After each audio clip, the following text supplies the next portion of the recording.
biggest misconception about me is that I am a dumb blonde with big tits. I'm naturally a brunette. Sydney Sweeney is back with the launch for her lingerie brand Syrn. Siren. And of course, it's already wrapped in controversy about who the brand is actually for and who Sydney really is. I'll start this video by saying something that might surprise people.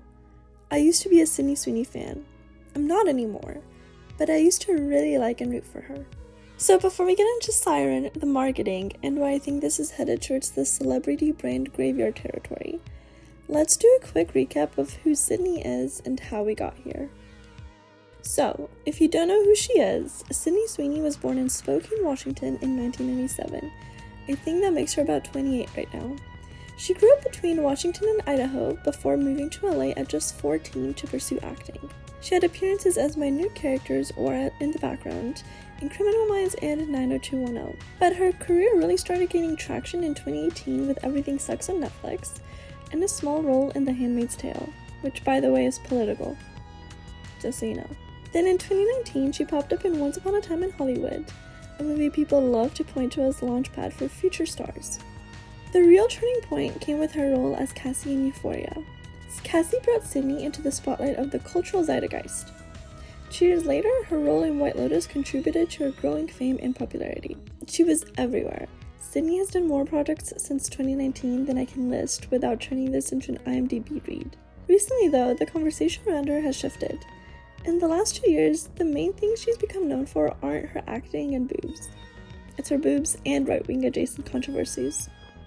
If you are offline, touching grass, or just not chronically attached to TikTok, you might have missed the American Eagle jeans campaign from July. Genes are passed down from parents to offspring, often determining traits like hair color, personality, and even eye color. My genes are blue. Sydney Sweeney has great genes. On the surface, it was just a jeans ad, but the campaign leaned into wordplay around good genes, as in genetics, while featuring Sydney, a fake blonde, blue-eyed, and attractive woman. And because this is the internet, that immediately spiraled into accusations that the ad was promoting white supremacist beauty standards. Obviously, a full cultural war broke out on TikTok and X. Sydney remained silent until November. In November, she was on a press tour for the movie Christie. GQ interviewed her and asked her directly to address the ad. She didn't directly address whether she agreed with those critiques and mostly sidestepped it. Whether that's fair or not, it only fueled more speculation. That ad, however, didn't come out of nowhere. It followed a noticeable shift in how Sydney has started to market herself. Between late 2024 early 2025, she did a campaign with Dr. Squatch, a men's grooming brand where the whole bit was selling soap inspired by her bathwater. Now, some people talk about this like she was literally jar shipping used bathwater. Obviously she wasn't, it was just soap. And sure, get your bag, shielded body wash, whatever. But when you zoom out, it marked another step in a clear direction. Sydney has openly talked about being sexualized since she was in 6th grade. On Euphoria, she has more nude scenes than almost anyone else. And her character Cassie is defined by how men desire, judge, and consume her body. And season 3, which comes out later this year, isn't exactly dialing that back. Cassie's now an OnlyFans creator, and the first shot of Sydney in the trailer is literally her shaking her butt. For obvious reasons, I'm not showing that here. For a while though, it seemed like Sydney was trying to push against that image. And to be clear, she cannot control that men sexualize her body. Big boobs exist. Her big boobs exist. The internet will internet. But she was choosing roles in campaigns that felt more female gaze and less male fantasy. She worked with Laneige. She leaned into women in male-dominated spaces, especially cars. She has a TikTok account, I think maybe an Instagram one as well, called Sid's Garage. Sid's Garage shows her restoring vintage Broncos and working on engines. She teaches you how to do basic work around the car. It felt personal, nerdy, and not built for the male gaze. It was literally just a girl trying to show women can like cars too. In her videos, she isn't sexualized and is fully clothed. I think she even did a couple of campaigns with Ford. She also started training and bulking up to play boxer Christy Martin in a biopic. A role people thought might be her I, Tonya moment, an escape from the blonde bombshell, similar to what Margot Robbie did. For a second, it looked like she was broadening her identity beyond blonde bombshell, HBO, shows boobs. But between the Dr. Squatch and the American Eagle campaigns, the pendulum swung hard back the other way. and the discourse got more right-wing adjacent. This brings us to Siren, which I keep having to correct myself and say Siren instead of Syrn. I'm not here to rehash the American Eagle ad. People have done that a million times over. I'm here to talk about her new lingerie brand, why I think it's going to be another short-lived celebrity cash grab, and why the target demographic she seems to be leaning into is the exact reason it might flop. Because men are quite literally the worst group of people to market to for longevity. This past week, Sydney launched her lingerie brand, Syrn. I keep having to correct myself because I read it as Syrn, most people do. Syrn is pronounced as Siren, Syrn is pronounced as Siren. Why is it spelled like that? No idea.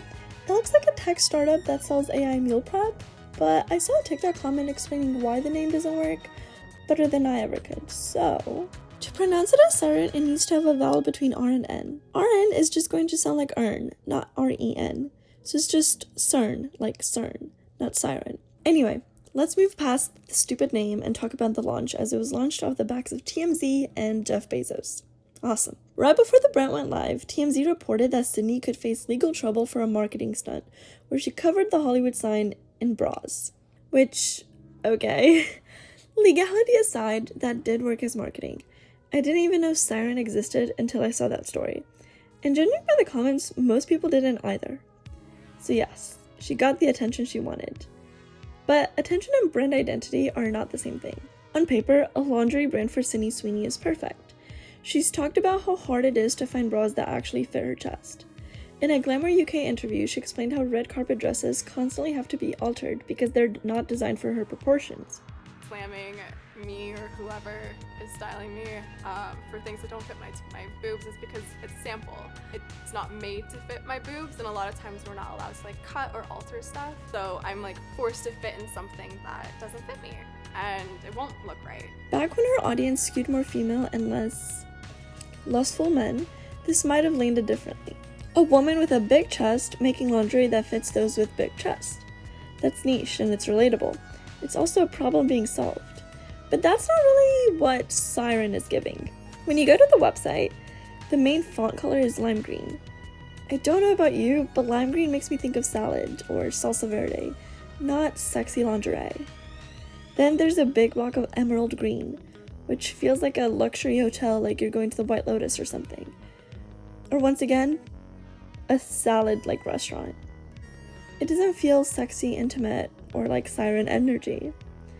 Then you've got 4 sirens or lines: the seductress, loungewear, comfy, an activewear line, playful, or a softer, cutesy lingerie line, where everything is romantic. From what I can see, they're all launching days apart from each other. And that's fine, obviously. Many brands have multiple collections. But launching everything at once doesn't really work, especially when you've just now started this brand. There's no identity, and it just feels like you're just throwing anything and seeing what sticks. It feels like they couldn't decide what Siren actually is, so they just said yes to everything. Or Sydney said yes to everything. To promote Siren, Sydney did a Cosmopolitan cover and interview. I know this is a hot take, but the cover is really nice. I really like it. I love the pink. It's very 2000s, and that's not necessarily good. I do understand people's qualms with it. She talked about being sexualized for most of her life, wanting to reclaim her sexuality, and how hard it is to find quality undergarments. Obviously, I can't fault her for any of those reasons. Cosmo then asked about the political controversy, mainly in reference to people calling her MAGA Barbie. She responds by saying, "I've never been here to talk about politics. I've always been here to make art. So this is just not a conversation I want to be at the forefront of. And I think because of that, people want to take it even further and use me as their own pawn. But it's somebody else assigning something to me, and I can't control that. Babe, your first big movie was Handmaid's Tale. You made an ad talking about your genetics, and you're dating Scooter Braun. Okay, I guess. What?" Sydney overall just goes on to reiterate that she just wants everyone to be kind to each other and love one another. Which is fair enough, I guess. But I'm not sure you can say that in the same breath where you say you won't disavow white supremacist ideals. Then Cosmo is like, well, if it's not true, if it's not accurate, why not correct it? She says, I haven't figured it out. I'm not a hateful person. If I say that's not true, they'll come at me like, you're just saying that to look better. There's no winning. There's never any winning. I just have to continue being who I am because I know who I am. Can't make everyone love me. I know what I stand for. Why don't you let us know what you stand for? You can't really say you love everyone or that everyone should love each other while refusing to clarify where you stand when certain groups are being actively harmed. Really, we're all being actively harmed, but anyway. Let's compare Siren to Skims and Savage x Fenty. These two brands have seen lasting success. Skims is Kim Kardashian's brand. It made sense for her. Her body was already one of the most famous in the world, and she launched with shapewear, a very specific and very clear niche. It solved a problem, people tried it, and the quality was good. Then she expanded into lingerie, loungewear, and activewear. Now Skims has partnerships with the NBA, Nike, Swarovski, and others. I didn't look all of them up. People don't just shop it because it's Kim Kardashian's brand. It stands on its own. Savage x Fenty is Rihanna's baby. It kind of did something similar. Rihanna first entered the beauty space with Fenty by being radically inclusive with foundation shades. She thought she'd bring that same idea into lingerie. Savage x Fenty positioned itself as more inclusive than Victoria's Secret, more diverse in models and marketing, and a similar price point and quality. This caused people to like it a lot more, and their niche was bras and inclusivity. It's clear, it was focused, it was needed, and it's seen good success. Unlike those brands, Siren didn't launch with one strong identity, one clear vision that she wanted to fix. It launched with multiple aesthetics, vague empowerment language, and Sydney, whose current public image is heavily tied to male desire and white supremacy. It didn't feel like a brand built to serve women. It feels like a brand built to extend Sydney Sweeney as a fantasy. And that's why I don't think it'll have the same longevity. Successful brands often have female audiences, and Siren is clearly targeted towards men. I guess men can buy Sydney's lingerie for their girlfriends. I'm sure that's why it's sold out. Valentine's is around the corner. They don't really work if it's just men thinking the owner is hot though. Cosmo asked Sydney who Siren is for, and she said she's a girl's girl, and that the brand is about female empowerment. However, early reports are saying that the size range doesn't go beyond a triple D. I couldn't fact check this myself on the website because everything is sold out. But for a brand supposedly inspired by her own struggles to find bras that fit, that's not very expansive. The marketing just doesn't feel like it's speaking to women. It feels like it's speaking to men who only follow Sydney for one reason. Or I guess two. Siren seems like a vanity project, and another way to further sexualize herself. No woman wants this. Men want to see Sydney's body, and they are obsessed with her. She forgets that when men were calling her ugly to the point she cried on Instagram Live about it, it wasn't other men coming to her defense. It was her female fans. In the words of Tana Mojo, she should have just sold condoms or a football. Someone on Sydney Sweeney's team hates her, okay? She had every right to drop a Magnum condom competitor, a Pabst Blue Ribbon competitor, an NFL Red Zone competitor, and make $1 billion. Like, who told her to launch something for women?